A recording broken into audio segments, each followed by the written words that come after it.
Mr. President. Now let me proceed to my remarks. First, on the terrible tragedy in Georgia.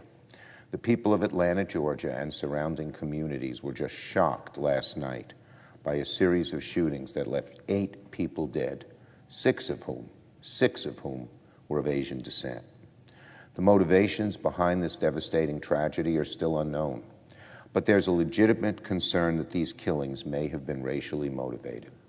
Over the past year, the Asian American community has faced a rising tide of abuse and violence in the wake of COVID-19, driven by ignorance, by misinformation, and by age-old prejudices against the Asian American community.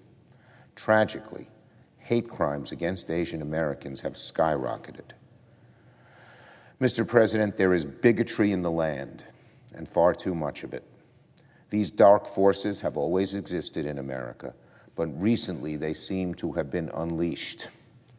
The sort of superego that puts these things down seems to have weakened, and the id seems to have strengthened. We cannot lose for a moment our vigilance against these forces of hate, intolerance, bigotry, and discrimination. I love the Asian American community. They've done so much for America. I see it in my borough of Brooklyn, in my city and state of New York, and throughout the country. Hardworking people, people who do so much for our country at every level. They are welcome here. That's America.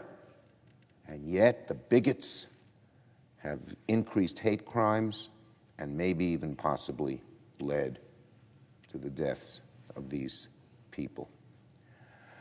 So I hope that all Americans first will realize that there's too much hate in the land, that hate against one group is hate against any group, and we should all, Americans of every background and race and creed and color and religion and gender and sexual orientation, band together against the haters.